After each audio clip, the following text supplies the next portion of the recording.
50 നോയമ്പിന് നമ്മൾ വലിയ പ്രാധാന്യം കൊടുക്കുന്നുണ്ട്. അത് നോമ്പ് കാലത്ത് മാത്രമല്ല, അല്ലാത്ത സമയം ചെയ്യും. നോമ്പ് വരുമ്പോൾ അതിന് കുറച്ചുകൂടെ പ്യൂരിഫിക്കേഷൻ ഉണ്ടാക്കിയെടുക്കുന്നുണ്ട്. നോയമ്പെന്ന് ചിന്തിക്കുമ്പോൾ തന്നെ ആദ്യം വരുന്നത് ഭക്ഷണ ക്രമീകരണമാണ്. അവന് പരസ്പരം കണ്ടാലും കൊല്ലണമെന്ന് തോന്നും, അടിക്കണമെന്ന് തോന്നും. അതുപോലെ തന്നെ ഇന്ന് ഡിജിറ്റൽ യുഗങ്ങളൊക്കെ വർദ്ധിക്കുന്നതായ സാഹചര്യത്തില് കോൺസെൻട്രേഷൻ കിട്ടത്തില്ല എന്ന് പറഞ്ഞ് പ്രാർത്ഥിക്കാതിരിക്കരുത്.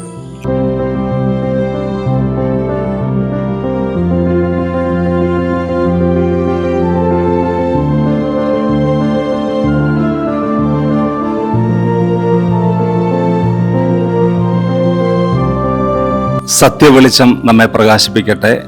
ട്രൂ ലൈറ്റ് പോഡ്കാസ്റ്റിന്റെ 13ാമത്തെ എപ്പിസോഡിലേക്ക് ഏവർക്കും സ്വാഗതം.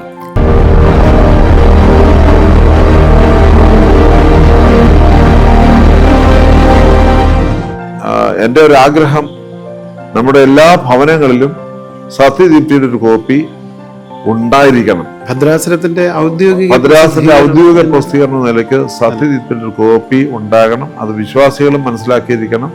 വൈദികർ അതിനു വേണ്ടി അവരെ പ്രോത്സാഹിപ്പിക്കുകയും ചെയ്യണം എന്നുള്ളത് മാത്രമാണ് എനിക്കിപ്പോൾ അച്ഛനോട് അത് സംബന്ധിച്ച് പറയാനുള്ളത്. വഴി പറഞ്ഞപ്പോൾ അത് കൊണ്ടുവന്ന് അവസാനിപ്പിച്ചെന്ന് മാത്രം. എല്ലാ ഭവനങ്ങളിലും ഇതിന്റെ ഒരു കോപ്പി സൂക്ഷിച്ചു വെക്കുകയും അത് പിൽക്കാല റെഫറൻസിന് ഉപയോഗിക്കുകയും ചെയ്യുന്ന, അതാണ് നമ്മുടെ ആഗ്രഹം. പരിശുദ്ധ സഭയുടെ സെന്റ് ഐനീഷ്യസ് ഫോറമാണ് ഇന്നത്തെ അതിഥികളായിട്ട് ഇവിടെ എത്തിച്ചേർന്നിരിക്കുന്നത്. നമുക്കറിയാവുന്നതുപോലെ നാം ഇപ്പോൾ നോമ്പിന്റെ കാലഘട്ടങ്ങളിലൂടെയാണ് കടന്നു പോകുന്നത്. പ്രത്യേകിച്ച് സ്ലീഹാ നോമ്പ് കാലഘട്ടം. അനുഗ്രഹീതമായ നോമ്പ് ഏറ്റവും ശ്രേഷ്ഠമായി നോക്കുവാൻ ഓരോ വിശ്വാസികൾക്കും സാധ്യമാകണം എന്നുള്ളതാണ് നമ്മുടെ പിതാക്കന്മാർ നമ്മെ പഠിപ്പിക്കുന്നത്. പ്രത്യേകിച്ച് സെന്റ് ഐനീഷ്യസ് ഫോറം സഭയുടെ 40 മുതൽ 60 വയസ്സ് വരെയുള്ള ഏറ്റവും നല്ല വക്താക്കൾ പ്രവർത്തിക്കുന്നതായ സെന്റ് ഐനീഷ്യസ് ഫോറത്തിന്റെ വിശിഷ്ട അതിഥികളായിട്ട് കടന്നു വന്നിരിക്കുന്നത് പ്രിയപ്പെട്ട ജിൻസി സാജൻ, അതുപോലെ തന്നെ രാജ് ഫിലിപ്പ്, സിജോ എം കുരുവിള. ഇവർ വളരെ ഭംഗിയായിട്ട് സെന്റ് ഐനീഷ്യസിന്റെ പ്രവർത്തനങ്ങൾക്ക് നേതൃത്വം നൽകുന്നു. അഭിമന്യ തിരുമനസിനോടൊപ്പം അവരുടെ ചില സംശയങ്ങൾ ചോദിക്കുവാനും ആശയങ്ങൾ പങ്കുവയ്ക്കുവാനുമായിട്ടാണ് ഇവിടേക്ക് കടന്നു വന്നിരിക്കുന്നത്. സ്ലീഹാ നോമ്പ് നമുക്കറിയാവുന്നതുപോലെ തന്നെ നമ്മുടെ കർത്താവിനെ സ്നേഹിച്ച അപ്പോസ്തലന്മാരെ അനുസ്മരിക്കുകയും അവരുടെ വിശുദ്ധ ജീവിതം അനുകരിക്കുകയും ചെയ്യുന്നതാണല്ലോ. അവരുടെ പ്രവർത്തനങ്ങൾ സഭയും പിതാക്കന്മാരും പഠിപ്പിക്കുന്നതനുസരിച്ച് വളരെ ധൈര്യത്തോടുകൂടെ ക്രിസ്തുവിന് വേണ്ടി പോരാടുവാൻ അവരുടെ സ്വന്തം ജീവിതത്തെ പോലും മാറ്റിവെച്ച് ആഹാരമോ വസ്ത്രമോ പാർപ്പിടമോ ഇതൊക്കെ എന്നെല്ലാം ഉപേക്ഷിച്ച് സഭയ്ക്ക് വേണ്ടി ധീരമായിട്ട് പോരാടിയ വ്യക്തിത്വങ്ങളാണ്. അവരെ അനുസ്മരിക്കുന്ന അനുഗ്രഹീതമായ ആ നേതൃത്വമാണ് ഇന്ന് സഭയുടെ ജീവൻ എന്ന് പറയുന്നത്. ആ പരിശുദ്ധന്മാരെ അനുസ്മരിപ്പാനായിട്ട് നമുക്ക് സാധ്യമാകട്ടെ എന്ന് പ്രത്യേകമായിട്ട് ഓർപ്പിക്കുകയാണ്. തിരുമേനി, നമ്മളെ സംബന്ധിച്ചിടത്തോളം 50 നോയമ്പിന് നമ്മൾ വലിയ പ്രാധാന്യം കൊടുക്കുന്നുണ്ട്. പ്രത്യേകിച്ച് പാതി നോയമ്പ്, അതുപോലെ തന്നെ 36-ാം ഞായറാഴ്ച, 40-ാം വെള്ളിയാഴ്ച, ഇങ്ങനെ ഓരോ സ്റ്റെപ്പ് ബൈ സ്റ്റെപ്പായിട്ട് മുമ്പോട്ട് പോകുന്നത് കൊണ്ട് നമ്മുടെ ആളുകളത് വളരെ തീഷ്ണതയോടെ നോമ്പെടുക്കുകയും ഉപവസിക്കുകയും ജാഗരിക്കുകയും ഒക്കെ ചെയ്യുന്നുണ്ട്. പക്ഷേ ഈ സ്ലീഹാ നോമ്പ് പോലുള്ള നോമ്പുകൾ വരുമ്പോൾ അത്ര കണ്ട് അതിനൊരു പ്രാധാന്യം കൊടുക്കുന്നില്ല. പലപ്പോഴും അതൊരു ഓപ്ഷനല്ല, വേണമെങ്കിൽ എടുത്താൽ മതി, ഇല്ല വേണ്ട എന്നൊരു ചിന്താഗതിയില്ല പോകുന്നത്. ഇപ്പോഴത്തെ ഈ സ്ലീഹാ നോമ്പിൻ്റെ പ്രത്യേകത എന്താണെന്ന് പലപ്പോഴും നമ്മുടെ ആളുകൾക്ക് അത്ര ക്ലിയർ ആയിട്ട് അറിയത്തില്ല. പ്രത്യേകിച്ച് ഞങ്ങളുടെ ഈ 40 മുതൽ 60 വയസ്സ് വരെയുള്ളവരുടെ ഗ്രൂപ്പ് എന്ന് പറയുമ്പോൾ ഇങ്ങനെ തിരക്ക് പിടിച്ച് ഓടുമ്പോൾ 50 നോമ്പിനെ പറ്റിയൊക്കെ ഇങ്ങനെ കാര്യമായിട്ട് പറയുന്നത് കൊണ്ടും പ്രത്യേകിച്ച് കർത്താവിൻ്റെ കഷ്ടാനുഭവങ്ങളൊക്കെ വരുന്നത് കൊണ്ട് ഇച്ചിരി തീഷ്ണതയോടെ എടുക്കും. ഈ സ്ലീഹാ നോമ്പിനെ പറ്റി അച്ഛൻ പള്ളിയിൽ ഇങ്ങനെ പറയുമ്പോൾ കേൾക്കുന്നതല്ലാതെ പ്രത്യേകിച്ച് അതെന്ന് ആരംഭിക്കുന്നു, അതെന്ന് തീരുന്നു പോലും പലപ്പോഴും മനസ്സിലാക്കുന്നില്ല. എന്താ ഈ സ്ലീഹാ നോമ്പിൻ്റെ പ്രത്യേകത, എന്താ അതിന് പ്രാധാന്യം എന്താണെന്നൊന്ന് തിരുമേനി ലളിതമായിട്ട് ഞങ്ങൾക്കൊന്ന് പറഞ്ഞു തന്നാൽ ഞങ്ങൾക്കതൊരു വലിയ അനുഗ്രഹമാണ്. വളരെ പ്രസക്തമായ ഒരു ചോദ്യമാണ്. പറഞ്ഞത് ശരിയുമാണ്. നമ്മുടെ ഇടയിൽ സ്ലീഹാ നോമ്പിന്റെ പ്രാധാന്യം വളരെ കുറഞ്ഞു പോയിട്ടുണ്ട്. അതെങ്ങനെ സംഭവിച്ചു എന്നെനിക്ക് പറയാൻ അറിയാൻ മേല. കാരണം അതൊരു കാലക്രമേണ സംഭവിച്ചിരിക്കുന്ന ചില മാറ്റങ്ങളുടെ വെളിച്ചത്തിലായിരിക്കാം എന്ന് ഞാൻ കരുതുകയാണ്. നമുക്ക് സഭയിൽ കാനൂനികമായിട്ട് 5 നോയമ്പുകളാണുള്ളത്. പിന്നെ കൂടാതെ ബുധനാഴ്ചയും വെള്ളിയാഴ്ചയും നോമ്പാണ്. ഉയർപ്പ് മുതൽ പെന്തക്കോസ്ത് വരെയുള്ള ദിവസങ്ങളിലെ ബുധൻ വെള്ളി ഒഴിച്ച് ബാക്കി സമയങ്ങളെല്ലാം ബുധൻ വെള്ളി നോമ്പ് ദിനങ്ങളാണ് നമുക്ക്. അതായത് നോമ്പില്ലാത്ത കാലഘട്ടത്തിലും ബുധൻ വെള്ളി നോമ്പ് ദിനങ്ങളാണ്. എന്നാൽ കാനൂനികമായിട്ട് 5 നോയമ്പുകളുണ്ട്. ആ 5 നോമ്പുകളും അവയുടെ അർത്ഥത്തിൽ തുല്യ പ്രാധാന്യത്തിലാണ് നാം അനുഷ്ഠിക്കേണ്ടത്. ഏതെങ്കിലും ഒരു നോമ്പിന് വലിപ്പമുണ്ടെന്നും ഏതെങ്കിലും ഒരു നോമ്പ് ചെറുതാണെന്നും നോക്കിയിട്ട് കാര്യമില്ലെന്നും പറയാനായിട്ട് സഭ ഒരിടത്തും പഠിപ്പിച്ചതായിട്ട് ഞാൻ കാണുന്നില്ല. അങ്ങനെ ഒരു ധാരണ എങ്ങനെയോ സൃഷ്ടിക്കപ്പെട്ടു എന്നുള്ളതാണ്. അതെങ്ങനെ സൃഷ്ടിച്ചു എന്നുള്ളത് രേഖകളൊന്നും കാണാത്തതുകൊണ്ട് നമുക്ക് പറയാൻ ഒക്കുന്നില്ല. എന്നാൽ സഭാപിതാക്കന്മാർ അവരുടെ രേഖകളിലൂടെ നമ്മളോട് കൃത്യമായിട്ട് പറയുന്നുണ്ട്, നോമ്പ് എന്ന് പറഞ്ഞാൽ എല്ലാ നോമ്പിനും ഒരേ അർത്ഥമാണുള്ളത്. എന്ന് പറഞ്ഞാൽ വലിയ നോമ്പിന് കൊടുത്തിരിക്കുന്ന അർത്ഥവും 3 നോമ്പിന് കൊടുത്തിരിക്കുന്ന അർത്ഥവും പിന്നെ നമ്മുടെ സ്ലീഹാ നോമ്പിന് കൊടുത്തിരിക്കുന്ന അർത്ഥവും 15 നോമ്പ് മാതാവിന്റെ വാങ്ങിപ്പിന് മുമ്പുള്ള നോമ്പിന്റെ അർത്ഥവും ഒക്കെ വളരെ പ്രാധാന്യമാണ്. ഈ ആളുകളുടെ ഒരു പോപ്പുലർ ഡിവോഷൻ എന്ന് പറഞ്ഞൊരു പരിപാടിയുണ്ട്. ചിലപ്പോൾ അതുകൊണ്ട് സംഭവിച്ചതായിരിക്കാം എന്ന് ഞാൻ കരുതുകയാണ്. അത് അത്യാവശ്യം വേണ്ട ഒരു ഓറിയന്റേഷൻ അവർക്ക് ഇല്ലാത്തതുകൊണ്ട് വന്നതുകൂടി ആയിരിക്കും. അത് ശരിയായൊരു ട്രെയിനിങ്ങും ഓറിയന്റേഷനും ഉണ്ടെങ്കിൽ അത് അങ്ങനെ വരത്തില്ല. ഞാൻ ഒരു എക്സാമ്പിൾ പറഞ്ഞാൽ, നമ്മുടെ പിതാക്കന്മാർ, ഞാൻ എൻ്റെ ഡോക്ടറൽ തിസീസ് ചെയ്തത് ബാറബ്ബറായെ കുറിച്ചാണ്. ബാറബ്ബറായ 13-ാം നൂറ്റാണ്ട് ജീവിച്ച സുറിയാനി സഭ പിതാവാണ്. വളരെ ശക്തനായ ഒരു പിതാവായിരുന്നു. എന്ന് പറഞ്ഞാൽ മഫ്രിയാൻ ഓഫ് ദ ഈസ്റ്റ്, നമ്മളിന്ന് കാതോലിക്കോസ് എന്നൊക്കെ പറയുന്ന ബാഗ്ദാദിലെ ഒരു കാതോലിക്കായിരുന്നു. അങ്ങനെ ഒരു ദേഹമായിരുന്നു അദ്ദേഹത്തിന്റെ. എൻ്റെ വിഷയം അതായിരുന്നില്ല എങ്കിൽ പോലും അദ്ദേഹത്തിന്റെ റൈറ്റിങ്സ് വായിച്ചു വന്നപ്പോൾ ഞാൻ ഒരിടത്ത് വായിച്ചതാണ് സഭയിലെ ഈ നോമ്പുകളെ കുറിച്ച് അദ്ദേഹം പറഞ്ഞിരിക്കുന്നത്. അദ്ദേഹം പറഞ്ഞിരിക്കുമ്പോൾ അതിനകത്ത് കൃത്യമായിട്ട് പറയുന്നൊരു കാര്യമുണ്ട്. Among the 5, 3 are called dominical fast. 5 നോമ്പുകളുള്ളതിൽ 3 നോമ്പുകൾ മാറാനായ നോമ്പുകളാണ്. നമ്മൾ മാറാനായ പെരുന്നാൾ പറയത്തില്ലേ, മോറാനായ നോമ്പുകളാണ്. മോറാനായ നോമ്പുകൾ എന്ന് പറഞ്ഞാൽ അതിന്റെ അർത്ഥം എന്താ? മോറാനായ പെരുന്നാൾ എന്ന് പറഞ്ഞാൽ കർത്താവിനടുത്ത പെരുന്നാൾ അല്ലെങ്കിൽ കർത്താവിന്റെ പെരുന്നാൾ എന്ന് പറഞ്ഞതുപോലെ 3 നോയമ്പുകൾ, 3 നോമ്പല്ല, 3 നോയമ്പുകൾ മാറാനായ നോമ്പുകളാണ്. അതിൽ ഒന്നാമത്തെ നോമ്പാണ് നമ്മുടെ കർത്താവിന്റെ ജനനത്തിന് മുമ്പുള്ള നമ്മളിപ്പോ 25 നോമ്പ് ആയിട്ട് അനുഷ്ഠിക്കുന്ന നോമ്പ്. സത്യത്തിൽ 25 ദിവസം അല്ല, അത് 40 ദിവസത്തെ നോമ്പായിരുന്നു. 40 ദിവസം നോമ്പാണ്. കാലക്രമേണ വെട്ടിച്ചുരുക്കി 25 ആക്കി ഇങ്ങനെ വന്നതാണ്. ഡിസംബർ 1 മുതൽ 25 വരെ ആക്കി നമ്മൾ ഇങ്ങനെ വെച്ചിരിക്കുകയാണ്. അതും കാലക്രമേണ സംഭവിച്ചതാണ്. 40 days ആയിരുന്നു ആ നോമ്പിന്റെ കാലഘട്ടം. എന്താണ് മാറാനായ നോമ്പാകുന്നത്? യേശു ക്രിസ്തുവിന്റെ ജനനമാണ് ഒന്നത്. 2, സത്യത്തിൽ ക്രിസ്തുവിന്റെ ജനനമാണെങ്കിലും ആ നോമ്പ് പിതാവിനോടുള്ള നമ്മുടെ ബന്ധത്തെയാണ് എടുത്ത് കാണിക്കുന്നത്. കാരണം God the Father, who is the one who sent his Son to the world. യേശു ക്രിസ്തു ജനിച്ചത് പിതാവാൻ ദൈവം സ്വർഗത്തിൽ നിന്ന് തന്റെ ഏകജാതനെ ഭൂമിയിലേക്ക് അയച്ചതുകൊണ്ടാണല്ലോ. അപ്പോൾ ദൈവപുത്രൻ ഭൂമിയിൽ ജാതനാകുമ്പോൾ പിതാവിനാണ് നന്ദി. പുത്രനെ അയച്ച പിതാവിന് നന്ദി കൊടുക്കുകയാണ്.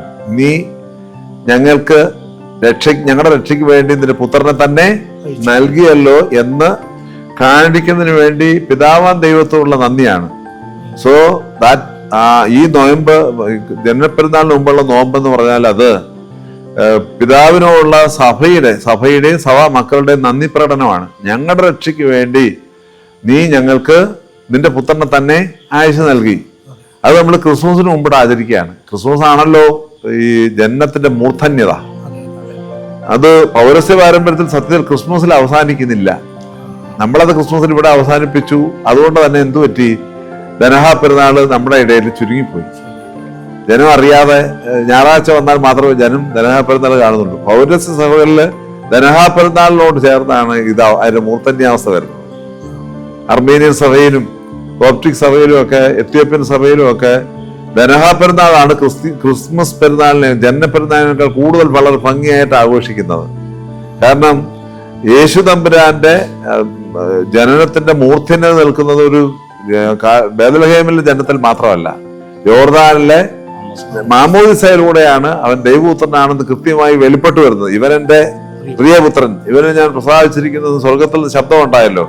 അവിടം വരെ കൊണ്ട് നിർത്തുകയാണ് പൗലോസ് സഭകൾ ഈ നമ്മുടെ ആദ്യത്തെ മാറാനായ നോമ്പിനെ. അതാണ് ക്രിസ്മസിന് മുമ്പുള്ള നോമ്പിനെ മോറാനായ നോമ്പെന്ന് നമ്മൾ വിളിക്കുന്നത്. അതിന് വേറൊരു പേര് കൂടി പറയുന്നുണ്ട്, പ്രോഫറ്റിക് ഫാസ്റ്റിംഗ് എന്നുകൂടി അവിടെ വിളിക്കുന്നുണ്ട്. പ്രോഫറ്റിക് ഫാസ്റ്റിംഗ് എന്ന് പറഞ്ഞാൽ മശിഹായുടെ വരവിന് വേണ്ടി ജനത കാത്തിരുന്നു, ഇസ്രായേൽ ജനത കാത്തിരുന്നു. പ്രവാചകന്മാർ അത് ജനത്തെ ഉദ്ബോധിപ്പിച്ചു ക്രിസ്തുവിന് മുമ്പ്. അപ്പോൾ പ്രാർത്ഥനാപൂർവം ലോകരക്ഷകനായ മശിഹ വരാൻ വേണ്ടി ജനം പ്രാർത്ഥിച്ചതുപോലെ നമ്മളും എന്ത് ചെയ്യണം? പ്രത്യേക പ്രാർത്ഥന നടത്തിയിരിക്കാൻ വേണ്ടിയാണ് ഈ നോമ്പ് എന്ന ഒരർത്ഥത്തിൽ പ്രോഫറ്റിക് നോമ്പ് എന്നുകൂടി വിളിക്കുന്നു. അപ്പൊ രണ്ട് കൊണോട്ടേഷനാണ് അവിടെ ഉള്ളത്. ഒന്ന്, it is to give thanks to God the father. രണ്ട്, it is to just participate the fasting of the people who fasted for waiting the coming of our Lord Jesus Christ. അതിനു മുമ്പ് ഉപവസിച്ച് പ്രാർത്ഥിച്ച ആളുകളെ നാം ഒന്ന് അനുകരിച്ചു പോവുകയാണ് എന്നർത്ഥം. ഇങ്ങനെ രണ്ട് കാര്യങ്ങൾ അവിടെ നടക്കുന്നുണ്ട്. അതാണ് ഒന്നാമത്തെ കാര്യം. രണ്ടാമത്തെ മാറാനായ നോമ്പാണ് നമ്മുടെ കർത്താവിന്റെ ഉയർപ്പിന് മുമ്പുള്ള 50 ദിവസം. വളരെ കൃത്യമായിട്ട് നമ്മൾ 40 ദിവസത്തെ കർത്താവിന്റെ ഉപവാസവും തൊട്ടു പിന്നാലെ കർത്താവിന്റെ കഷ്ടാനുഭവങ്ങളും ഉയർപ്പും എല്ലാം കൂടെ ചേർന്ന് 50 ദിവസത്തെ നോമ്പ് ഉപവാസം അനുഷ്ഠിക്കുന്നു. ഷിജോ പറഞ്ഞതുപോലെ അത് കൂടുതൽ പ്രാധാന്യം കൊടുക്കുന്ന ഒരു നോമ്പാണ് നമ്മളതിന്. അത് സത്യത്തിൽ അവിടെ നമ്മൾ നന്ദി കൊടുക്കുന്നതും സ്നേഹം കൊടുക്കുന്നതും ക്രിസ്തുവിനാണ്, പുത്രനാം ദൈവത്തിനാണ്. നമ്മുടെ കാശാഴ്ചയിലെ പാട്ടുകളെല്ലാം ശ്രദ്ധിച്ചറിയാം, അത് മുഴുവനും ക്രിസ്തുവിനോടാണ് നമ്മൾ കൂടുതൽ കാര്യങ്ങളും പറയുന്നത്. ക്രിസ്തുവിന്റെ കഷ്ടാനുഭവവും ക്രിസ്തുവിന്റെ താതാത്മ്യപ്പെടലും രക്ഷ നടപ്പിലാക്കുന്ന കാര്യങ്ങളെല്ലാം കൃത്യമായിട്ട് നമ്മൾ പറയുന്നത് അവിടെയാണ്. അപ്പൊ അത് നമ്മൾ കൂടുതൽ പ്രാധാന്യത്തോടെ കാണുന്നു. അവിടെ നമ്മൾ യേശു തമ്പുരാന്റെ മനുഷ്യാവതാര ശുശ്രൂഷയിലൂടെ നമുക്ക് ലഭിച്ച, നമുക്കെന്ന് പറഞ്ഞാൽ നമ്മളെന്ന് പറഞ്ഞാൽ 4 വ്യക്തികൾക്കല്ല, ലോകത്തിന് മുഴുവൻ ലഭിച്ച രക്ഷയ്ക്ക് വേണ്ടി പുത്രനാം ദൈവത്തോടുള്ള നന്ദി പ്രകടനമാണ് നാം കാണിക്കുന്നത്. പുത്രനാം ദൈവത്തോടുള്ള നന്ദി പ്രകടനമാണ് കാണിക്കുന്നത്. തൊട്ടു പിന്നാലെ വരുന്ന നോമ്പാണ് സത്യത്തിൽ ഇപ്പൊ ചോദിച്ച ചോദ്യത്തിന്റെ പ്രസക്തി വരുന്ന നോമ്പ്, സ്ലീഹാ നോമ്പ്. സ്ലീഹാ നോമ്പ് നമ്മളാണ് 13 നോമ്പാക്കിയത്. അത് 40 ദിവസമാണ്. 40 അല്ല, ചിലപ്പോൾ 40-നേക്കാൾ കൂടുതൽ പോകാൻ സാധ്യതയുണ്ട്. അതായത് നമുക്കെല്ലാവർക്കും അറിയാം, ഈസ്റ്ററിന് ഒരു ഡേറ്റ് ഫിക്സ്ഡ് അല്ല. ഉയർപ്പ് ഞായറാഴ്ച ഒരു വർഷം ഏപ്രിൽ 5 വേറൊരു വർഷം മാർച്ചിലായിരിക്കും, ഇല്ലേ? അപ്പോൾ ആ ദിവസം മുതൽ ഉയർപ്പ് ഞായറാഴ്ച മുതൽ പെന്തക്കോസ്ത് ഞായറാഴ്ച വരെ നോയമ്പില്ല. കാരണം അത് കർത്താവിന്റെ പുനരുത്ഥാനത്തിലും സ്വർഗാരോഹണത്തിലുള്ള സന്തോഷ ദിനങ്ങളാണ്. അതുകൊണ്ടാണ് നമ്മൾ നോമ്പൊന്നും നടത്താത്തത്. നിങ്ങൾ ശ്രദ്ധിച്ചില്ല, നമുക്കിപ്പോ നോമ്പൊന്നും ഇല്ലായിരുന്നല്ലോ. ബുധനും വെള്ളി ഒന്നും നോമ്പില്ലായിരുന്നു, കുമ്പടിയിൽ പോലും ഇല്ല. കാരണം just have a faith that Christ is risen, Yesu Kristu ഉയർത്തെഴുന്നേറ്റു എന്ന പ്രഖ്യാപനം ഇങ്ങനെ ഉള്ളിൽ തളച്ച് നമ്മളിങ്ങനെ പറഞ്ഞു നടക്കുമ്പോൾ അവിടെ നോമ്പിനും കുമ്പിടിയിലും വലിയ അർത്ഥങ്ങൾ നമ്മുടെ ജീവിതത്തിൽ ഉണ്ടാകുന്നില്ല. മണവാളനായ ക്രിസ്തു ഉയർത്തെഴുന്നേറ്റ് നമ്മുടെ മുമ്പാകെ നിൽക്കുന്നു എന്നുള്ളതാണ് പ്രധാനമായിട്ടുള്ളത്. മണവാളൻ കൂടെ ഉള്ളപ്പോൾ തോൽമക്കാർ ഉപവസിക്കാൻ കഴിയില്ല എന്ന് പറഞ്ഞതുപോലുള്ള ഒരു ആ വേദവാക്യം വെച്ചുകൊണ്ട് നമ്മൾ കൃത്യമായിട്ടും യേശു തമ്പുരാന്റെ ഉയർപ്പിന് ശേഷം അവൻ പലർക്ക് പ്രത്യക്ഷനായി എന്നൊക്കെ ഈ കഴിഞ്ഞ ആഴ്ചകളൊക്കെ നമ്മൾ വായിച്ച അങ്ങനെയാണല്ലോ. ആ കാര്യങ്ങളൊക്കെ അനുസ്മരിച്ചുകൊണ്ട് ഇതിന് പോകുന്നതുകൊണ്ടാണ് നമ്മൾ ഉത്ഥാന പെരുന്നാളിന്റെ മഹത്വം, അതിന്റെ കൂടെ സ്വർഗാരോഹണത്തിന്റെ മഹത്വം കൂടി കാണിക്കുന്നതിന് വേണ്ടിയാണ് ഈ 50 ദിവസത്തെ നോമ്പ് നാം കൃത്യമായി പാലിച്ചതിന് ശേഷം 50 ദിവസം വെറുതെ ഇങ്ങനെ നോമ്പ് നോക്കാതെ നിൽക്കുന്നത്. പിന്നെ ഉള്ളത് പെന്തക്കോസ്തി പെരുന്നാളാണ്. സത്യത്തിൽ പെന്തക്കോസ്തി പെരുന്നാൾ പരിശുദ്ധ റൂഹായുടെ വരവിന് വേണ്ടിയുള്ളതാണ്. നമുക്ക് എല്ലാവർക്കും അറിയാം, അല്ലേ? സ്വർഗാരോഹണത്തിൽ കർത്താവ് സ്ലീഹന്മാരോട് പറഞ്ഞു, നിങ്ങള് ആശ്വാസപ്രദന്റെ വരവിന് വേണ്ടി കാത്തിരിക്കണം. കാത്തിരുന്ന് പരിശുദ്ധമായി കിട്ടി അവരെ എന്ത് ചെയ്തു? ലോകം മുഴുവനും പോയി സുവിശേഷം അറിയിക്കുകയും സഭ സ്ഥാപിക്കുകയും ക്രിസ്തുവിന്റെ പടയാളികളായി മാറുകയും ചെയ്തു. 12 അപ്പോസ്തലൻ, 12 പ്ലസ് പൗലോസ് സ്ലീഹ, അവര് പലയിടങ്ങളിലും പോയി ക്രിസ്തുവിനെ സഭ സ്ഥാപിക്കുകയും ചെയ്തു. നമ്മൾ സ്ലീഹാ നോമ്പെന്ന് പേരിട്ടിരിക്കുന്നെങ്കിലും ഈ നോമ്പ് സത്യത്തിൽ സ്ലീഹ എന്ന് പറഞ്ഞ ആ വാക്കിലല്ല നിൽക്കേണ്ടത്. ഈ നോമ്പ് നിൽക്കുന്നത് ദൈവത്തിന്റെ പരിശുദ്ധ റൂഹായിലാണ്. നമ്മൾ എന്തുകൊണ്ട് പെന്തക്കോസ്തിക്ക് മുമ്പ് ഇത് ആചരിക്കുന്നില്ല? കാരണം കർത്താവിന്റെ ഉത്ഥാന പെരുന്നാളിന് ശേഷം വരുന്ന 50 ദിവസത്തെ നോമ്പില്ലാതെ നിർത്തണം എന്നുള്ളതുകൊണ്ടാണ് ഞാൻ പറഞ്ഞു. നിങ്ങൾക്ക് മനസ്സിലാകുന്നു. പെന്തക്കോസ്തി പെരുന്നാളിൽ കുമ്പിടിയിൽ ആരംഭിക്കും. പെന്തക്കോസ്തി പെരുന്നാളിൽ കുമ്പിടിയിൽ ആരംഭിച്ചു കഴിഞ്ഞാൽ പിന്നെ അന്ന് വൈകിട്ട് മുതൽ സ്ലീഹാ നോമ്പ് വരെ, സ്ലീഹാ നോമ്പിന്റെ അവസാന ദിവസം വരെ നോമ്പാണ് സത്യത്തിൽ സഭയുടെ പാരമ്പര്യപ്രകാരം. നമ്മളിപ്പോ ചെയ്യുന്നത് ജൂൺ മാസം 16-ാം തീയതി നോമ്പായിരിക്കും. അത് 29 അവസാനിപ്പിക്കും. 30 സ്ത്രീകന്മാരുടെ എല്ലാവരും പെരുന്നാളുണ്ട്. അത് തലേ ദിവസം പത്രോസിന്റെയും പൗലോസിന്റെയും പെരുന്നാളായതുകൊണ്ടാണ് നോമ്പ് അവിടെ വെച്ച് മുറിച്ചിട്ട് 29-നെയും 30-നെയും നമ്മളൊരു യൂണിറ്റ് ആയിട്ട് കണ്ട് പിന്നെ ഈ രണ്ടും ഒരുമിച്ച് ആഘോഷിക്കുന്നത്. 29-30 പെരുന്നാൾ ദിനങ്ങളാണ്.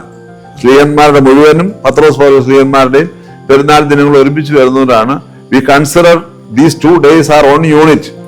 ആൻഡ് പത്രോസ് പൗലോസ് സ്ത്രീകന്മാരുടെ ഓർമ്മ പെരുന്നാളിലൂടെ നമ്മൾ ഈ നോമ്പങ്ങ് അവസാനിപ്പിക്കുന്ന ഒരു ശൈലി നമുക്കുള്ളത്. സത്യത്തില് ചില വർഷങ്ങളിൽ 40 ദിവസത്തേക്കാൾ കൂടുതൽ വരുന്നതായ ഒരു നോമ്പാണ് ഏതാ സ്ലീഹാ നോമ്പെന്ന് പറയുന്നത്. അത് സ്ലീഹന്മാരെയാണ് നമ്മൾ അനുസ്മരിക്കുന്നെങ്കിലും ആ നോമ്പിന്റെ പ്രസക്തി നിൽക്കുന്നത് കർത്താവിന്റെ ദൈവത്തിന്റെ പരിശുദ്ധ റുഹായിലാണ്. അതുകൊണ്ടാണ് 3ാമത്തെ മാറാനായ നോമ്പാണ് സ്ലീഹാ നോമ്പ്. 1ാമത്തത് ക്രിസ്മസിന് മുമ്പുള്ള പിതാവ് ദൈവത്തോടുള്ള സ്നേഹം, 2ാമത്തത് പുത്രനാം ദൈവത്തോടുള്ള സ്നേഹം, 3ാമത്തത് പരിശുദ്ധ റുഹായ ദൈവത്തോടുള്ള സ്നേഹം. നമ്മുടെ അടിസ്ഥാന വിശ്വാസം പിതാവ്, പുത്ര, പരിശുദ്ധ റുഹ. ഇപ്പൊ സ്ലീഹാ നോമ്പിന് കുറച്ച് കാണിക്കാൻ ഒക്കുവോ? പുത്രനും പരിശുദ്ധ റുഹായും സ്ലീഹായും തുല്യരല്ലേ? സോറി, റൂഹായും തുല്യരല്ലേ? പെന്തക്കോസ്തിൽ അത് വളരെ കൃത്യമായിട്ട് പെന്തക്കോസ്തിന്റെ ക്രമത്തിൽ അതെല്ലാം ഉണ്ടല്ലോ. വളരെ കൃത്യമായിട്ട് പെന്തക്കോസ്തിന്റെ ക്രമത്തിൽ ഈ കാര്യങ്ങളെല്ലാം കൃത്യമായിട്ട് രേഖപ്പെടുത്തിയിട്ടുണ്ട്. അപ്പോൾ നമ്മളത് ഞാൻ മുമ്പേ പറഞ്ഞ കാരണങ്ങളാണ് പെന്തക്കോസ്തി വരെ നോമ്പില്ലാത്തത്. എന്താണ്? കർത്താവിന്റെ ഉത്ഥാനത്തെ ആഘോഷിക്കണം. കർത്താവിന്റെ ഉത്ഥാനത്തെ ആഘോഷിച്ചു കഴിഞ്ഞാൽ പിന്നെ പരിശുദ്ധ റുഹയുടെ പ്രവർത്തനങ്ങളാണ് നമുക്ക് കൂടുതലായിട്ട് കാണുന്നത്. കർത്താവ് ഇല്ല എന്നല്ല എന്റെ അർത്ഥം, പക്ഷേ പരിശുദ്ധ റുഹായെ സ്വീകരിക്കുന്ന ഒരു വലിയ അനുഭവമായിട്ടാണ് നാം കാണുന്നത്. ശ്ലീഹന്മാർ ദൈവത്തിന്റെ പരിശുദ്ധ റുഹായെ സ്വീകരിച്ച് ശക്തി പ്രാപിച്ച് ലോകമൊക്കെയും പോയി അവർ സുവിശേഷം അറിയിച്ചു, സഭ സ്ഥാപിച്ചു എന്നതിന്റെ ഓർമ്മയിലാണ് ഇതിന് സ്ലീഹാ നോയമ്പെന്ന് പേരിട്ടിരിക്കുന്നത്. അല്ലാതെ 12+1 13 എന്നുള്ള അർത്ഥത്തിലല്ല. അത് നമ്മളിങ്ങനെ പറഞ്ഞു വന്ന് 12 നോമ്പ്. എന്തുകൊണ്ടാണ് 12 നോമ്പ് അല്ലെങ്കിൽ എന്താ 13 നോമ്പ് എന്ന് പറഞ്ഞാൽ നമ്മൾ പറയും 12 എണ്ണം ഓരോ സ്ലീഹായ്ക്ക് വേണ്ടിയും 13 ഓരോ സ്ലീഹായ്ക്ക് വേണ്ടി എന്നൊക്കെ പറയും. അത് ഓക്കെയാ. അങ്ങനെ അതിന് നമ്മള് ഈ നമ്പർ ഓഫ് ഡേയ്സിന് വേണ്ടി നമ്മൾ അങ്ങനെ പറഞ്ഞതാണ് ചുരുക്കിയപ്പോഴ്. ഇപ്പൊ നമ്മുടെ സഹോദരങ്ങൾ അത് 3 ദിവസം കണ്ടാക്കിയെന്ന് പറയുന്നത് അവരിനി എങ്ങനെയാണ് അതിനെ വ്യാഖ്യാനിക്കുന്നത് എനിക്കറിയത്തില്ല. ഈ 12ഉം 13ഉം ഒക്കെ വീണ്ടും മാറ്റിയവരുണ്ടല്ലോ നമ്മുടെ കൂട്ടത്തിൽ. നമ്മള് ഈ 13 ദിവസം ഇപ്പോഴും ഇങ്ങനെ പോകുന്നുണ്ട്. പക്ഷെ അത് സ്ലീഹന്മാരുടെ പേര് പറഞ്ഞ് സ്ലീഹന്മാരെ എല്ലാവരും ഒരുപോലെ ഓർക്കണം. അത് വേറൊരു കാര്യം. അവർക്ക് തുല്യ പ്രാധാന്യം, ഇതെല്ലാം ശരിയാണ്. പക്ഷെ അതേ സമയത്ത് തന്നെ the importance and uniqueness goes to the Holy Spirit. അപ്പം സ്ലീഹാ നോമ്പിനെ ചെറുതായി കാണാൻ നോക്കുമോ? സ്ലീഹാ നോമ്പിനെ നമുക്ക് ചെറുതായി കാണാൻ ഒരു മാർഗവുമില്ല. പിതാവാൻ ദൈവത്തിന്റെ നോമ്പിന്, പുത്രനാ ദൈവത്തിന്റെ നോമ്പിന്, പരിശുദ്ധ ദൈവത്തിന്റെ നോമ്പിന് ഒരു ഗ്രഡേഷൻ നിശ്ചയിച്ചു കൊടുക്കാൻ നമുക്ക് ഒക്കെയല്ലോ. ഒരു ഗ്രേഡ് നിശ്ചയിച്ചു കൊടുക്കാൻ നോക്കുമോ? there is no difference in grades. അവര് തുല്യരാണ്, ആളത്തങ്ങളിൽ തുല്യരാണ്, സബ്സ്റ്റൻസിൽ തുല്യരാണ്. അപ്പൊ പിന്നെ നമുക്ക് എന്ത് ചെയ്യാനും? അപ്പൊ നമുക്ക് എവിടെ നിന്നോ കിട്ടിയ ഒരു ഓറിയന്റേഷൻ, ഈ നമ്പരൊക്കെ കുറച്ചൊക്കെ വന്നതുകൊണ്ടൊക്കെ ആയിരിക്കാം ഈ സ്ലീഹാ നോമ്പ് നോക്കിയില്ലേലും അനുഷ്ഠിച്ചില്ലേലും വലിയ കുഴപ്പമൊന്നുമില്ല എന്നൊക്കെ പറയുന്ന ധാരണ വന്നത്. അങ്ങനെയല്ല. സ്ലീഹാ നോമ്പും മറ്റു നോയമ്പുകൾ അനുഷ്ഠിക്കുന്നത് പോലെ കൃത്യമായും അനുഷ്ഠിച്ചിരിക്കണം എന്നുള്ളതാണ് സഭയുടെ കൽപ്പന. കാനൂനുകളും അത് തന്നെയാണ് പറയുന്നത്. കാരണം ദൈവത്തിന്റെ പരിസരമുള്ള നമ്മുടെ നന്ദി പ്രകടനമാണ്. അതിനെ കളയാൻ പാടില്ലല്ലോ. ഈ ഓർത്തഡോക്സിയിൽ ഈ ഫീസ്റ്റ്, ഫാസ്റ്റ് ഇത് രണ്ടും വളരെ അടുത്താണല്ലോ പറയുന്നത്. അപ്പം നമ്മളെ സംബന്ധിച്ചിടത്തോളം നമ്മൾ ഈ നോമ്പ് പലപ്പോഴും നോമ്പ് നമ്മൾ എടുക്കുമ്പോൾ ഒരു ഈ ലൗകികമായ ചില ആവശ്യങ്ങൾക്ക് വേണ്ടി പ്രാർത്ഥിക്കാൻ വേണ്ടിയാണ്. പക്ഷെ നോമ്പിനെ സംബന്ധിച്ച് സുറിയാനി പിതാക്കന്മാർ പറയുന്നത് ഒരു ആത്മാവിന്റെ ചിറകാണെന്നാണ് പറയുന്നത്. അങ്ങനെയാണെങ്കിൽ ഈ നോമ്പ് ഇപ്പൊ തിരുമേനി പറഞ്ഞപ്പോഴാണ് മനസ്സിലായത് ഈ നോമ്പ് ഈ 13 നോമ്പ് എന്ന് പറഞ്ഞാൽ 13 ദിവസമുള്ള നോമ്പിന് ഇതുവരെ ഉണ്ടായിരുന്ന ധാരണ അതങ്ങനെയല്ല. അത് പരിശുദ്ധ റുഹായെ പ്രതിയുള്ള നോമ്പാണെന്നും ഇപ്പോഴും ഞാൻ മനസ്സിലാക്കുന്നത് ചിലരെങ്കിലും സഭയിൽ അതെ പെന്തക്കോസ്ത് കഴിഞ്ഞാൽ നോമ്പാവും. അവർ പിന്നെ ഈ 13 ജൂൺ 16 വരെ ഒന്നും വെയിറ്റ് ചെയ്യാത്തവരുണ്ട്. പക്ഷെ പേഴ്സണലായിട്ടായിരിക്കും അത് ചെയ്യുന്നുള്ളേ ഉള്ളൂ. സഭ ഇങ്ങനെ ഔദ്യോഗികമായിട്ട് ജൂൺ 16 വെച്ചിരിക്കുന്നുണ്ട്. ആ ദിവസം മുതൽ നോമ്പ് പബ്ലിക്കായിട്ട് തുടങ്ങും. പക്ഷേ രഹസ്യത്തിൽ നോമ്പ് അനുഷ്ഠിക്കുന്ന ധാരാളം പേരുണ്ട്. ഞങ്ങളെ സംബന്ധിച്ച് ഇതൊരു പുതിയ അറിവാണ്. എന്നെ സംബന്ധിച്ച് 100% പുതിയ അറിവാക്കിയത് ഇതൊരു കാര്യം. അപ്പം അങ്ങനെയാണ് തിരുമേനി ഈ നോമ്പ് ഈ ഭൗതിക വിഷയത്തിനപ്പുറമായിട്ട് ഒരു ആത്മീയ പടച്ചട്ട, അതൊരു സ്പിരിച്വൽ ആർമറായിട്ട് എങ്ങനെ ഈ നോമ്പിനെ നമുക്കൊന്ന് മാറ്റാൻ സാധിക്കുന്നു ലളിതമായിട്ട് ഒന്ന് ഞങ്ങളുടെ തലമുറയ്ക്ക് പറഞ്ഞു തന്നാൽ അത് നമ്മുടെ ഒരു പ്രധാനപ്പെട്ട വിഷയം, നമുക്കൊരു ജീവിതമേ ഉള്ളൂ. ആ ഒരു ജീവിതത്തെ നമ്മൾ രണ്ടായിട്ട് ഡിവൈഡ് ചെയ്യത്തില്ല. രണ്ടായിട്ട് ഡിവൈഡ് ചെയ്യാൻ നമുക്ക് അനുവാദമില്ല. ലൗകിക ജീവിതമൊന്നും ആത്മീയ ജീവിതമൊന്നും പറഞ്ഞു ഒരു ഡിവിഷൻ ഓർത്തഡോക്സ് പാരമ്പര്യത്തിലില്ല. ഞാനിപ്പോൾ ഇരിക്കുന്നത് ദൈവം തമ്പുരാൻ എനിക്ക് നൽകിയ ശരീരവും എനിക്ക് നൽകിയ ആത്മാവും കൊണ്ടാണ്. ഇത് രണ്ടും ദൈവത്തിൻ്റെതാണ്. അപ്പൊ ഞാൻ അതിനകത്ത് ഒന്ന് ലൗകികമൊന്നും ഒന്ന് ആത്മീയമൊന്നും പറയാനായിട്ട് ഒക്കെയല്ല. ലൗകികം എന്നുള്ളത് നമ്മളിപ്പോ ഇങ്ങനെ സാധാരണ നമ്മുടെ കൊളോക്കിയൽ ഭാഷയിൽ പറയുന്നുണ്ട്. പക്ഷെ വെൻവി ലൗകികം എന്ന് അസന്നിഗ്ധമായിട്ട് പറഞ്ഞാൽ അതിന്റെ അർത്ഥം ദാറ്റ് ഈസ് ഈവിൾ എന്നുള്ളതാണ്. നമ്മൾ വേദപുസ്തകത്തിൽ ലോകം തിന്മയാണ് എന്ന് പറയത്തില്ലയോ? അത് ദൈവസൃഷ്ടിച്ച ലോകത്തെ കുറിച്ചല്ലല്ലോ അത് പറയുന്നത്, ആണോ? അല്ല. നമ്മൾ ഒക്കെ ചെയ്യുന്ന ചില പ്രവർത്തനങ്ങളുടെ ഫലമായിട്ട് ലോകത്തിലുണ്ടാകുന്ന ചില കുഴപ്പങ്ങളെയാണ് നമ്മൾ ലോകം തിന്മയാണെന്ന് പറയുന്നത്, അല്ലേ? എന്ന് പറഞ്ഞതുപോലെ നമ്മുടെ ശരീരം തിന്മയ്ക്ക് വേണ്ടിയുള്ളതല്ല. അതുകൊണ്ട് ലൗകികവും ആത്മീയവും എന്നും പറഞ്ഞൊരു എന്താ ഡിസ്ക്രിമിനേഷൻ, വേർതിരിവ് നമ്മുടെ പാരമ്പര്യത്തിൽ ഇല്ല. ഇപ്പം ആരാണ് ദിയസ്കോറോസ് എന്ന് പറഞ്ഞാൽ അദ്ദേഹം ഒരു ആത്മീയ മനുഷ്യനാണ്, അങ്ങനെ പറയാവൂ. മനസ്സിലായി പറഞ്ഞത്? ആ ആത്മീയ മനുഷ്യനകത്ത് അദ്ദേഹത്തിന്റെ ദൈവം കൊടുത്തിരിക്കുന്ന ബോഡി എല്ലാം അവിടെ ഉണ്ട്.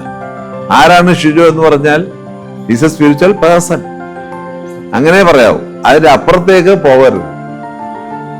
അങ്ങനെ പിന്നെ നമ്മുടെ ഈ കാലഘട്ടത്തിന്റെ മാറ്റങ്ങളൊക്കെ അനുസരിച്ച് നമ്മൾ എന്ത് ചെയ്യും? അവൻ ലൗകികനാണ്, ഇവൻ പിന്നെ ആത്മീയനാണ്, ഇങ്ങനെയൊക്കെ ഞങ്ങൾ പറഞ്ഞു പഠിച്ചു പോയി. നിങ്ങൾ ശ്രദ്ധിച്ചാൽ അറിയാം, ഓർത്തഡോക്സ് പാരമ്പര്യത്തിൽ കുറച്ചു പേർക്ക് ഒരു പ്രാർത്ഥനയും വേറൊരു പേർക്ക് ഒരു പ്രാർത്ഥന ഇല്ലല്ലോ. ഉണ്ടോ? ഇല്ല. നിങ്ങളുടെ പ്രാർത്ഥന തന്നെയാണ് എനിക്കുള്ളത്, എന്റെ പ്രാർത്ഥനയാണ് നിങ്ങൾക്കുള്ളത്. സന്യാസിമാർ തയ്യാറാക്കിയ പ്രാർത്ഥനകളാണ് നമ്മുടെ സഭയുടെ പാരമ്പര്യത്തിൽ എല്ലാവർക്കും ഉള്ളത്, ഇല്ലേ? ആ, എല്ലാവരും പ്രാർത്ഥിക്കുന്ന ഒന്നാണ്, ഇല്ലേ? ക്ഷീമാ നമസ്കാരം എന്നൊരു പ്രാർത്ഥനാ പുസ്തകമുണ്ട്, ഇല്ലേ? അത് എനിക്കും പ്രാർത്ഥിക്കാം, നിങ്ങൾക്കും പ്രാർത്ഥിക്കാം. പ്രാർത്ഥിച്ചൂടെ? കുടുംബാരാധന ക്രമം എന്നൊരു പ്രാർത്ഥനയുണ്ട്. എനിക്കും പ്രാർത്ഥിക്കാം, നിങ്ങൾക്കും പ്രാർത്ഥിക്കാമല്ലോ. വിശുദ്ധ കുർബാന ക്രമം ഞങ്ങൾക്ക് വേണ്ടി ഒന്നുണ്ടാക്കി, നിങ്ങൾക്ക് വേണ്ടി ഒന്നുണ്ടാക്കി. ഞങ്ങൾ കാർമികർ എന്ന നിലയ്ക്ക് ചെല്ലാനായിട്ട് വിശുദ്ധ കുർബാന തക്സായി അതിനകത്ത് രഹസ്യ പ്രാർത്ഥനകളൊക്കെ ഉണ്ട്, അല്ലേ? പക്ഷെ അത് നിങ്ങൾക്ക് നൽകുന്ന പ്രാർത്ഥനയ്ക്കകത്തുനിന്ന് എന്തെങ്കിലും ആശയ വ്യത്യാസങ്ങളോ മറ്റോ ഉണ്ടോ? അതിനകത്ത് ഒന്നും തന്നെ ഇല്ല. നിങ്ങൾക്ക് നൽകിയിരിക്കുന്ന പരസ്യ പ്രാർത്ഥനകളോട് ചേർന്ന് നിൽക്കുന്നതും അതിനോട് അനുരൂപപ്പെടുന്നതും മാത്രമേ ഞങ്ങൾ ചൊല്ലാറുള്ളൂ. അതിന്റെ അർത്ഥം തന്നെ എന്താ? അതിന്റെ അർത്ഥം തന്നെ ഈ സഭയിൽ ലൗകികരെന്നും ആത്മീയരെന്നും ഒക്കെ ഉള്ള കൺസെപ്റ്റ് ഇല്ല. അതുകൊണ്ടാണ് സഭ ഒൽമോയോ എന്ന പദത്തെ അധികം പ്രോത്സാഹിപ്പിക്കാത്തത്. അൽമായൻ എന്ന് പദം നമ്മുടെ ഭാഷയിലൊക്കെ പറയും അവർ അൽമായര് എന്ന് പറയാറുണ്ട്. സഭ ഉപയോഗിക്കുന്ന വാക്ക് ഹൈമിനെ എന്ന വാക്കാണ്. ഐമേനി, നമ്മൾ മലയാളത്തിൽ പറയത്തില്ലേ ഐമേനി? അത് ഏത് വാക്കിൽ നിന്ന് വരുന്ന? ഹൈമിനെ എന്ന് പറഞ്ഞാൽ വിശ്വാസി എന്നാണ് അതിന്റെ അർത്ഥം. ഞാനും വിശ്വാസി, നിങ്ങളും വിശ്വാസി. ഐഡന്റിഫൈ ചെയ്യാൻ വേണ്ടിയാണ് ഹൈമിനെ എന്നുള്ള വാക്ക് ഉപയോഗിക്കുന്നത്. ഷിജു ഐമേനി, ഞാൻ എന്തുവാ കശീശോ എന്നൊക്കെ പറയത്തില്ലേ? ഐമേനി എന്ന് പറഞ്ഞാൽ ലൗകികനല്ല, ആള് വിശ്വാസിയാണ്, കർത്താവിന് അടുത്ത ആളാണ്. ദൈവസന്നിധിയിൽ ഒരുപോലെ ഒന്നുള്ള രണ്ടാമത്തുള്ളത് വേറൊരു ചോദ്യമാണ്. അവര് കർത്താവിന് അടുത്ത ആളാണ് ഐമേനി, ലൗകികനല്ല. ഞാൻ പറഞ്ഞത് മനസ്സിലാക്കാമെന്ന് വിചാരിക്കും. അതുകൊണ്ട് ആ ചോദ്യം നമ്മുടെ കൺസെപ്റ്റിൽ നമ്മൾ അതിനെ വേറെ രീതിയിലേക്ക് കൊണ്ടുവരേണ്ടി വരുന്നു. നമ്മുടെ ഓർഗനൈസേഷൻ അത് ഉണ്ടാകണം. ഇനി നിങ്ങൾ സെന്റ് അനീഷ്യസ് ഗ്രൂപ്പ് ആണല്ലോ ഇപ്പൊ വന്നിരിക്കുന്നത്. നിങ്ങളാണ് കുറച്ചുകൂടെ ഈ കാര്യങ്ങളൊക്കെ കുറച്ചുകൂടെ പഠിപ്പിക്കാനും ഒക്കെ ഉള്ളൊരു അവസരം ലഭിക്കുന്നവരും അതിനുള്ള ടാലൻസ് ഉള്ളതുമായ ഒരു ഗ്രൂപ്പാണ് നിങ്ങൾ. പ്രബോധനം നിങ്ങൾക്ക് അതിനകത്ത് നിങ്ങൾക്ക് കൊടുത്തിട്ടുണ്ടല്ലോ.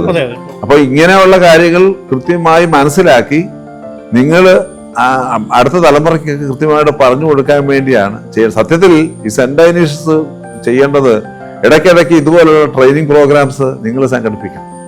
നിങ്ങൾ സംഘടിപ്പിച്ചു കഴിഞ്ഞാൽ അത് നിങ്ങൾക്ക് ഗുണകരമാവും.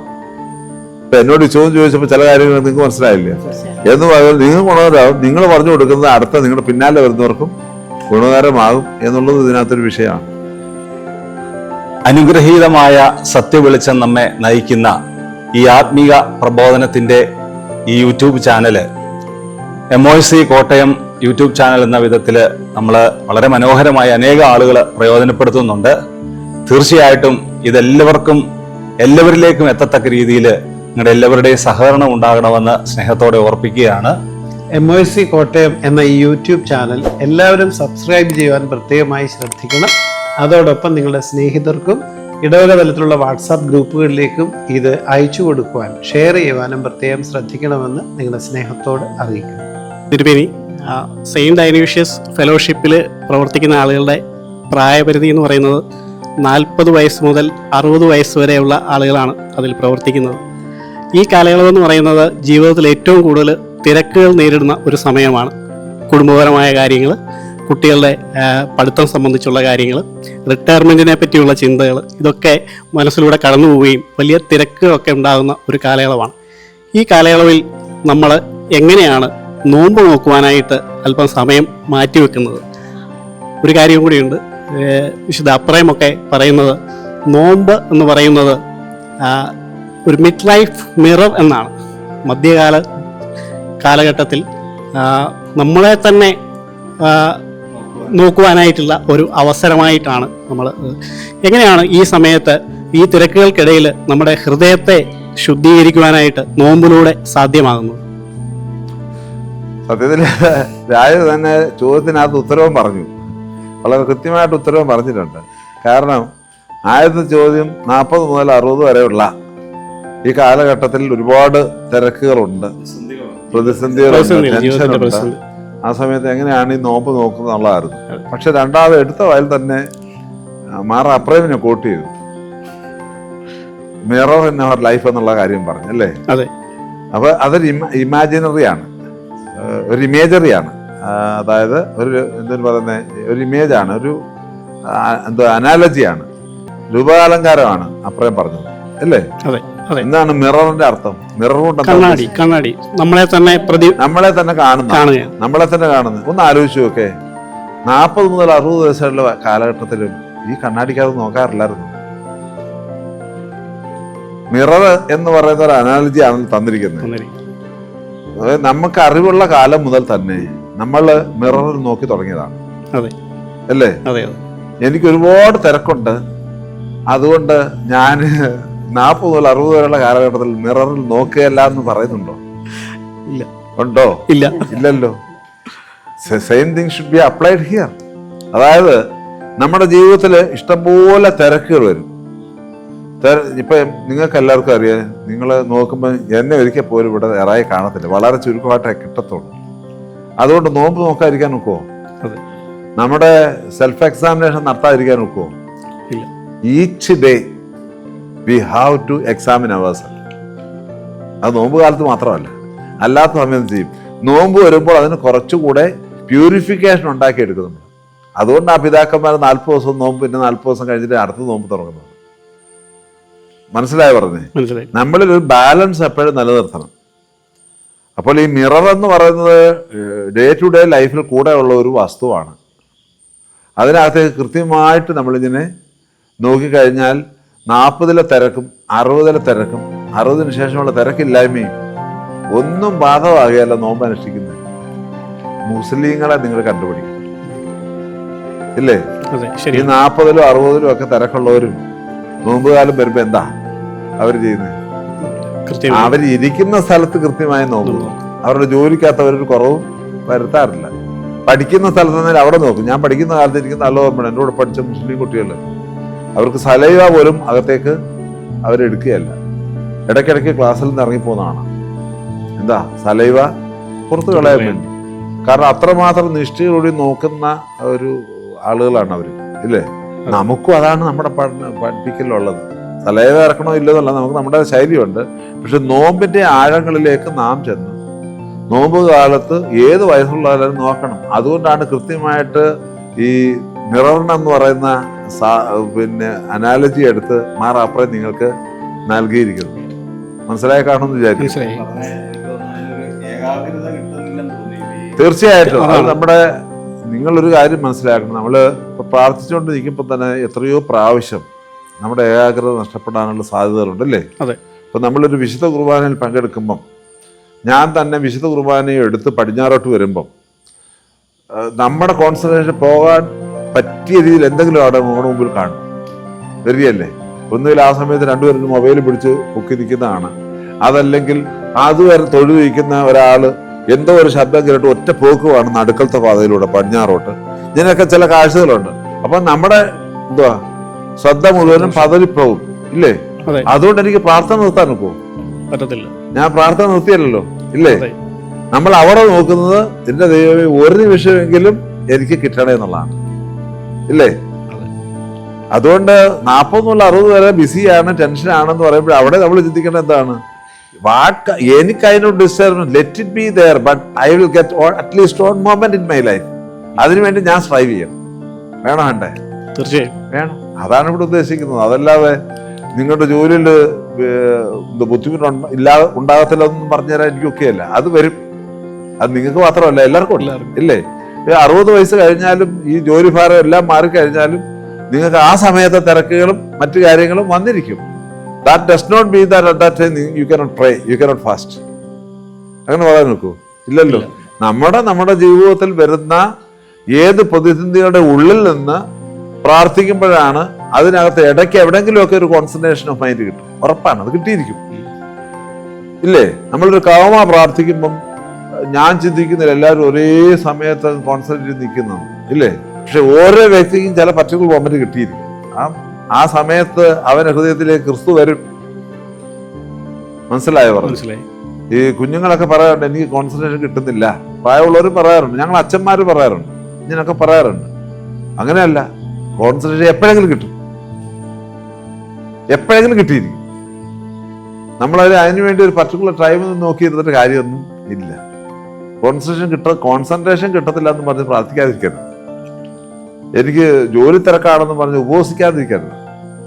ചെയ്യേണ്ട കാര്യങ്ങൾ കൃത്യമായി നമ്മൾ ചെയ്ത് പോകുമ്പോൾ ഏതെങ്കിലുമൊക്കെ സമയത്തിൽ ദൈവം നമ്പുരാൻ ഇങ്ങനെ ഇടപെട്ടോളൂ. നമ്മുടെ ഈ സഹതായുടെ പെരുന്നാളായിരുന്നല്ലോ ഇപ്പം.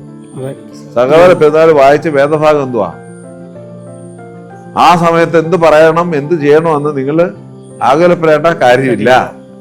നിങ്ങൾ പറയേണ്ട സമയത്ത് പറഞ്ഞുകൊള്ളും. കാരണം നിങ്ങളല്ല, ദൈവത്തിന്റെ ആത്മാവാണത് നിങ്ങളെ കൊണ്ട് പറയിപ്പിക്കുന്നത്. മനസ്സിലായോ പറഞ്ഞത്? അപ്പൊ നമ്മൾ അതിനെക്കുറിച്ച് വ്യാകുലപ്പെടേണ്ട കാര്യമില്ല എന്നർത്ഥം. If the spirit of God is in us, that will act. അങ്ങനെ ചിന്തിച്ച് വേണം ഇതൊക്കെ ചെയ്യാനായിട്ട്.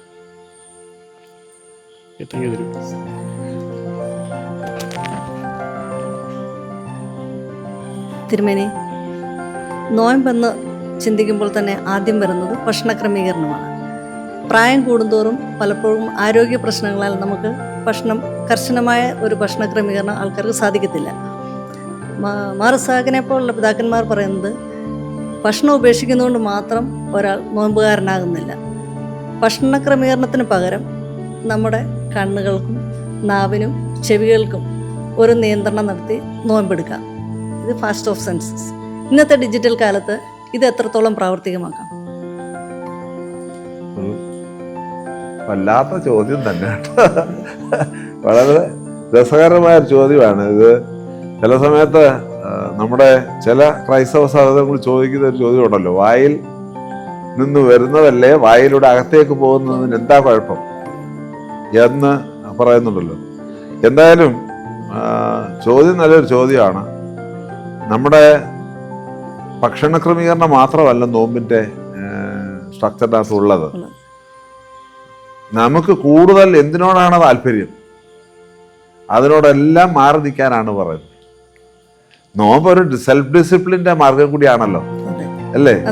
എനിക്ക് കൂടുതൽ എന്തിനോടാണ് ആർത്തി, അതിലൊന്ന് മാറി നിൽക്കണം. ഇപ്പൊ മൊബൈൽ അഡിക്ഷൻ ഒരു പ്രധാനപ്പെട്ട വിഷയമല്ലേ ഇല്ലേ? അപ്പൊ 2 ദിവസം ഞാൻ മൊബൈലിൽ നിന്ന് മാറി നിൽക്കുകയാണ്. അതും ഒരു നോമ്പാ അല്ലേ? അത് ഭക്ഷണമല്ലല്ലോ. അല്ല, ഡിജിറ്റൽ ഫാസ്റ്റിംഗ്. ഡിജിറ്റൽ ഫാസ്റ്റിംഗ് നിങ്ങൾ പറയുന്നില്ലേ? ഞാൻ അടുത്തൊരു പ്രധാന വിഷയം, സഭാപിതാക്കന്മാർ ഭക്ഷണ നോമ്പ് വളരെ കൃത്യമായിട്ട് പറഞ്ഞു തന്നിട്ടുണ്ട്. നോമ്പിൽ ഇന്നത് കഴിക്കരുത്, ഇന്നത് കഴിക്കണം. അതൊരു സ്ട്രക്ചറിന്റെ ഭാഗമാണ്. As a part of the structure we have to follow that. നമ്മളത് ഫോളോ ചെയ്ത് പോകണം. പക്ഷെ അവരെ എല്ലാവരും കൃത്യമായിട്ട് പറയുന്നുണ്ട് ഇത് ഭക്ഷണ നോമ്പല്ലെന്ന്. ഭക്ഷണം ഇന്നത് കഴിക്കരുത്, ഭക്ഷണം വർജിക്കണം, ഇതെല്ലാം നോമ്പിന്റെ കാനൂനിലുള്ളതാണ്. നമ്മൾ അതെല്ലാം പാലിക്കുന്നുണ്ട്. അക്ഷരികമായിട്ട് ചിലരെങ്കിലും പാലിക്കുന്നുണ്ട്. അതെല്ലാം പ്രത്യേകിച്ച് വലിയ നോമ്പ് വരുമ്പോൾ നമ്മളത് നല്ലപോലെ പാലിക്കും. ഈ മുമ്പേ പറഞ്ഞ പോലെ ചിലർ ബാക്കിയുള്ള നോമ്പിലൊക്കെ ലാഘവത്വം കാണിക്കും. ഇതൊക്കെ സംഭവിക്കുന്നുണ്ട്. പക്ഷെ പിതാക്കന്മാരുടെ പഠിപ്പിക്കലിൽ ഭക്ഷണ നോമ്പുണ്ട്. പക്ഷെ ഭക്ഷണ നോമ്പിനേക്കാൾ വളരെ പ്രാധാന്യമുള്ള വേറെ ചില കാര്യങ്ങൾ അവർ കൃത്യമായിട്ട് പറയുന്നുണ്ട്. അതിനെ നമ്മൾ ശ്രദ്ധിക്കുന്നില്ല. കാരണം അതിനെ നിയന്ത്രിക്കുന്ന ഇച്ചിരി പാടാണ്. നമ്മൾ ഈ വലിയ നോമ്പിലെ നമസ്കാരക്രമത്തിനകത്ത് ഈ പാട്ടുകളും പ്രാർത്ഥനകളും എടുത്ത് നോക്കിക്കഴിഞ്ഞാൽ വ്യക്തമായി കിട്ടും. നോമ്പനുഷ്ഠിക്കുന്നു പറഞ്ഞിട്ട് സോദരനെ ഒടുവിൽ കൊന്നാൽ വ്യർത്ഥമഹോ ഭക്ഷണ നോമ്പേറ്റ് പറയുന്നില്ലേ? തമ്മിൽ അങ്ങോട്ടും ഇങ്ങോട്ടും അടിയും വെച്ചിട്ട് വ്യർത്ഥമഹോ ഭക്ഷണം നോമ്പേറ്റ്. മദ്യത്തിന്റെയും മയക്കുമരുന്നിന്റെയും പിന്നാലെ പോയിട്ട് ഭക്ഷണം കഴിക്കുന്നില്ല എന്ന് പറഞ്ഞാൽ വ്യർത്ഥമഹോ ഭക്ഷണം നോമ്പേറ്റ്. ഇതെല്ലാം നമ്മുടെ പ്രാർത്ഥനയിൽ തന്നെ ഉണ്ട്. നോമ്പിലെ പ്രാർത്ഥനയില്ലേ, വലിയ നോമ്പിലെ പ്രാർത്ഥനയില്ലേ, അതിനകത്തെടുത്ത് നോക്കിക്കഴിഞ്ഞാൽ എന്താണ് ഭക്ഷണം കഴിക്കുന്നതിന്റെ അർത്ഥമെന്നും എന്തിനാണ് ഭക്ഷണം കഴിക്കേണ്ടെന്ന് പറയുന്നതെന്നൊക്കെ വളരെ കൃത്യമായിട്ടുണ്ട്. നമ്മുടെ ചില സഹോദരങ്ങൾ നമ്മളോട് ചോദ്യത്തിന് ഉത്തരവായിട്ട് നമ്മൾ പറയും, അകത്തേക്ക് പോകുന്നതിന് പാപമൊന്നുമല്ല. ആണോ? മീനും ഇറച്ചിയും കഴിക്കുന്നത് പാവമാണെങ്കിൽ ഒരിക്കലും നമ്മൾ കഴിക്കാൻ പാടില്ല. മീനും ഇറച്ചിയും മുട്ടയും കഴിക്കുന്നത് പാവമാണെങ്കിൽ ഒരിക്കലും കഴിക്കാൻ പാടില്ല. നമ്മുടെ സഭാപിതാക്കന്മാർ ഒരാൾ പോലും പറഞ്ഞിട്ടില്ല മീനും ഇറച്ചിയും മുട്ടയും കഴിക്കരുതെന്ന്. But as a part of the discipline, നമ്മളോട് നോമ്പൊരു ഡിസിപ്ലിൻ കൂടിയാണ്. പാർട്ട് ഓഫ് ദ ഡിസിപ്ലിൻ നമ്മളോട് പറയുന്നത് ഇന്ന സമയത്ത് നിങ്ങളത് കഴിക്കട്ടെ ഇല്ലേ? നിങ്ങളൊന്ന് ആലോചിച്ച് നോക്കേ, ഒരു നോമ്പും ഇല്ല, നമസ്കാരമില്ല, ഒന്നുമില്ല, എല്ലാ ദിവസവും നോമ്പും എല്ലാ ദിവസവും മീനും ഇറച്ചി മുട്ടയും പാലും എല്ലാം കുടിച്ച് ഇങ്ങനെ കഴിഞ്ഞ പോലെ എങ്ങനെ ഇരിക്കും? ഒന്ന് ആലോചിച്ച് നോക്കും.